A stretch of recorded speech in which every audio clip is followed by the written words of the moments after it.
Plastic has become a part of our day-to-day life. The convenience that plastic provides makes it impossible for us to imagine a world without plastic. We utilize single-use plastic every day as it makes our lives easier, from storing, packaging to shopping. But have you ever thought where all this excessively produced plastic ultimately ends up? The dark side of plastic is unimaginable and persistent. Plastic pollution continues to be a pressing environmental issue, especially in developing countries in Asia and Africa, as a result of inefficient or lack of waste processing systems. India generates 150,000 tons of plastic waste on a daily basis, followed by 85,000 tons in Indonesia, 16,000 tons in Bangladesh, and 3,000 tons in Kenya. Single-use plastic has created a throwaway culture which significantly contributes to plastic pollution that gets accumulated at dump sites and also along our roads and beaches. The use of single-use plastic is short-lived and extends to a matter of minutes or hours. The plastics are then irresponsibly thrown away into the environment, where they would not degrade for hundreds of years. If one plastic bag can last for 100 years, how will the brimming mounds of garbage ever be solved out of the equation? Large amounts of plastic debris on land then travel to the ocean through other water bodies. 70% of the ocean plastic sinks to the seafloor and can never be cleaned up. Once in the ocean, sunlight, wind and wave action break down plastic waste into small particles less than 5 millimeters in diameter, which are called microplastics. Some microplastics are also specially designed for commercial use, such as microbeads, nurdles and fragments. Microbeads are found in personal care products such as beauty products and toothpaste.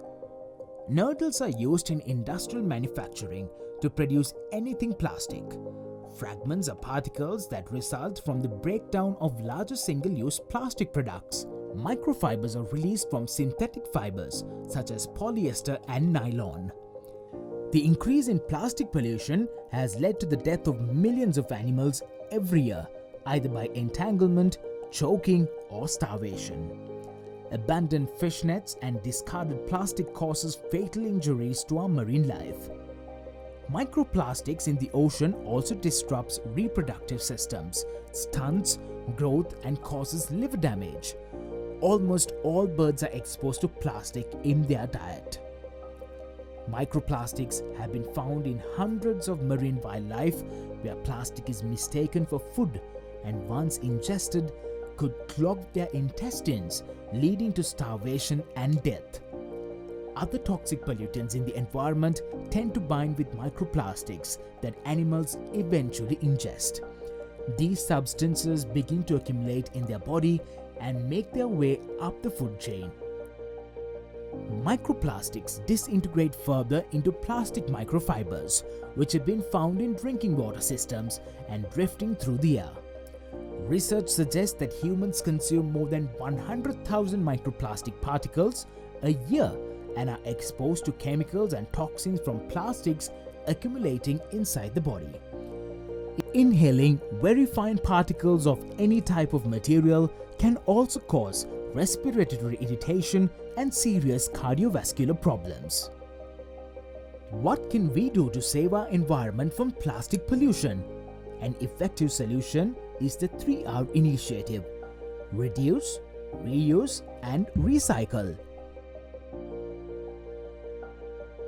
Reduce focuses on attempting to limit the consumption of plastic.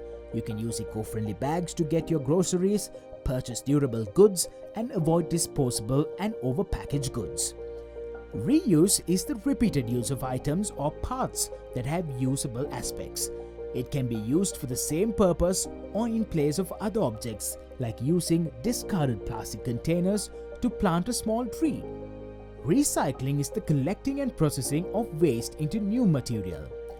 Buying recycled products, actively checking for collecting centers, and changing how to consume or dispose plastics are activities you can do. You can do your part to minimize plastic pollution by following the 3R initiative. Do your part to save the earth. Reduce, reuse, and recycle.